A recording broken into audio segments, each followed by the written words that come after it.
Hello and welcome to the Engerati studio here at EMART. I'm joined now by Miguel from SAP, Head of Utilities from SAP. And Miguel, firstly, welcome. Thanks for making the time to be here.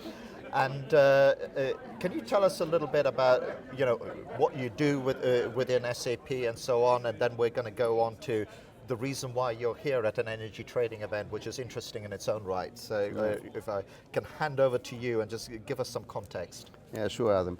So overall, I lead utilities in the EMEA region, Europe, Middle East and Africa. I work in SAP since 18 years. I would say that maybe since 15, 16, exclusively focused on utilities. So this is also I'm part of a broader team that is exclusively focused on utilities related requirements.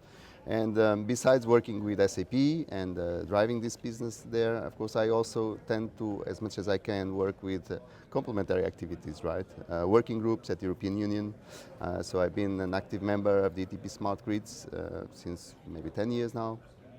I've been also leading a group that looks at business system interoperability in the ESMIC association. So this is also an important initiative where we have published already a series of papers just highlighting the benefits of smart metering.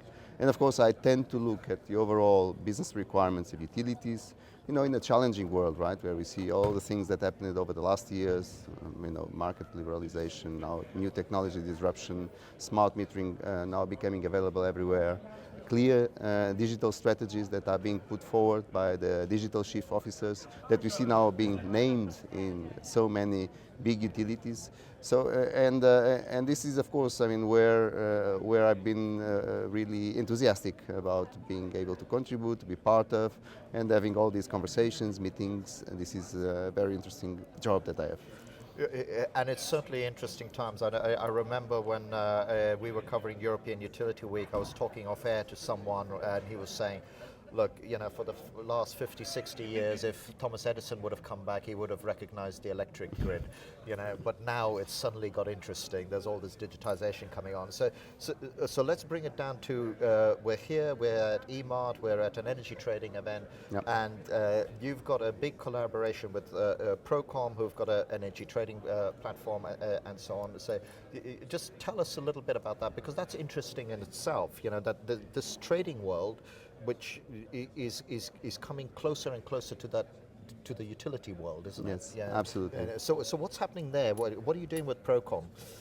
Well, it's a very interesting initiative, right? Because with Procom we are able to really put forward, I would say, a holistic view about the trading process, right? So trading is not only about putting forward a certain amount of energy in the markets, it's really also about looking at the optimized way of doing that, right? So with Procom, what we have been doing is being able to look at operations that you need to do at your power facilities, right, with different technologies. Fine-tuning the schedule of maintenance, for example, for taking into consideration the forecasts, weather forecasts and other elements that would allow us to, let's say, define a good portfolio of energy that each of these technologies can provide. And then with Procom we are able to dispatch, right, the right amount of quantities with the right technology that we have available in our portfolio, in our generation portfolio. So is that really starting to come to the point where the utility, as we used to call it, and again, I think we need a new word, because there's a generation utility, there's a retail utility, and so on. But anyway, that's a conversation for another time. So it is integrating its sort of back office ERP systems into a trading platform. You take away humans effectively, and it is acting on and trading all the time. So, is that trading part then like a profit center for the utility, or is it an operational necessity? I guess it's both, right? So there is a very interesting component of this solution, where the maintenance dispatcher, he can take decisions actually about when he will take a certain maintenance operation, depending on the expected cost of energy in that day. Right. So you as a maintenance planner, right, you will now start to take decisions whether to make this maintenance this Friday or next Friday, right, depending on the expected price of energy. So the cost of opportunity, right, now is being brought to the shop floor.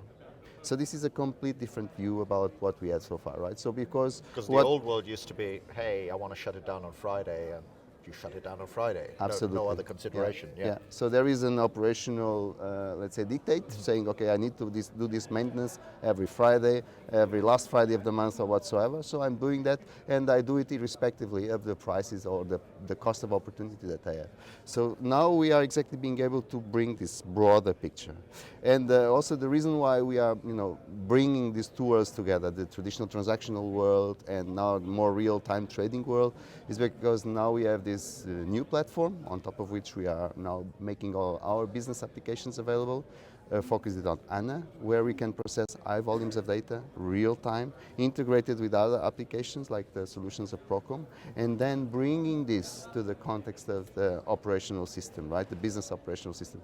And this, of course, it's a new step, right, regarding providing this holistic view of the business process that is behind the trading decisions that have been traditionally be made.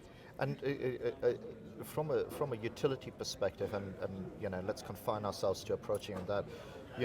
The maintenance side is one thing, but are utilities also seeing other reasons for being involved in the energy trading market? Because one is the maintenance side, but the other one is also the opportunity side, where you can say, hang on a minute, the price is high at the moment. I've got extra capacity. I could generate more. I could play here. Is that the other side of the coin, or yes, absolutely. Yes, absolutely. So these two things one is the maintenance operations, the other is taking actual decisions, right, about which power you will put forward based on the opportunity that you have in the market, right? That is definitely the case, and this is what we would call optimizing the overall portfolio that you put forward to the market as a power generation. Now, you also said, right, that now utilities is becoming a very generic word to define all the elements and all the players that we find in the value chain.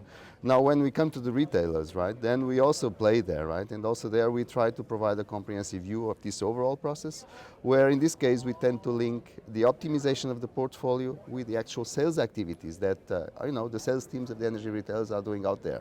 So depending on what type of contracts, what type of campaigns are being executed, now we have customers that use our solutions also to be able to optimize the portfolio, right? Restructure those sales executions into a procurement opportunity, and then integrating this to trading solutions that executing the trading. And can I drill down into that a little bit more? When you say about optimizing the sales solutions, is that all the way to the end customer? Is that all the way to I've got a commercial customer who uses, we're going into the world of demand response here, but who uses this amount of power, but they've got fridges that can be turned down, and but it's significant. It's not my fridge or your fridge, which is like, Yeah, sure. What does that matter? But is that what you're talking about? It goes all the way to a large commercial customer or something, or is it just internally within the retail organization? No, it can go to the commercial. So there are different things to that, right? Obviously, we will take for sure the residential segment in a very different way from what we do from the commercial industrial type of customer. And then with the commercial customer and industrial customer, of course, there are two types of things there. One is, of course, the size of the contract, right? That will normally directly impact the portfolio that we need to buy out there in the market. And then, of course, we need permanently, as a retailer, to optimize our trading operations, and in particular to reduce the energy that we buy out of the spot market. Now, doing that it requires different types of actions. One is for sure demand response. One is for sure having a certain type of contract that would allow us to do some interruptions during the period, peak days that we could also set up and agree also with residential customers, so that we fine-tune our portfolio and we reduce the consumption of energy or the energy we procure from the spot market. So just to give you a figure, right? So a medium-sized utility with that is buying, for example, 10 terawatts every year, right? So if they can go from 3% of this energy being bought from the spot market down to 2%, This would immediately mean that they could save 1 million euros in energy that they buy every year just because of reducing this. So we are providing ways for utilities to optimize the procurement of energy, in particular for sure reducing the amount of energy they buy in the spot market. And by doing so, I mean, there is a great economic opportunity out of that. And you mentioned Hannah in your thing. It's just like, but all of this comes down to data at some point. It's like, so the challenge must surely be about integrating all these systems in a way, and writing the predictive algorithms that make you trust it and everything. Because it'll get to a point where, I mean, my analogy is, if we take a look at the financial world and how trading used to be, lots of people waving pieces of paper on a trading floor to now almost a very quiet environment with machines humming away. That's the journey this market is on, isn't it? All of this is going to be automated at some point, and it'll just happen, won't it? Yeah, all of this will be automated. You are absolutely right. I mean, the entire thing about digital transformation, it's not always discussed like that, but it's indeed about automating many management decisions that are now being taken, right? So there will be not anymore the need to make, whatever regular procurement decision, because regular demand response action that you take, I mean, all of this will become automated, right? And you want that there is a business process machine that will start to take more and more decisions in an automated way. And this is now possible, something that it was not years ago, because indeed we have the capacity to process real-time information, we have the business processes very well structured, we have the right frameworks established there, the right workflows, and I mean, to a certain level, indeed you can really automate many of those business decisions. And that is where we're going to have to leave it, because we've come to the end of our time on that tantalizing note. I feel like we could go on, but it would take us into a whole different direction. But Miguel, thank you for that insight into how the sort of trading world is connecting up with the utility world, and thank you as well for watching.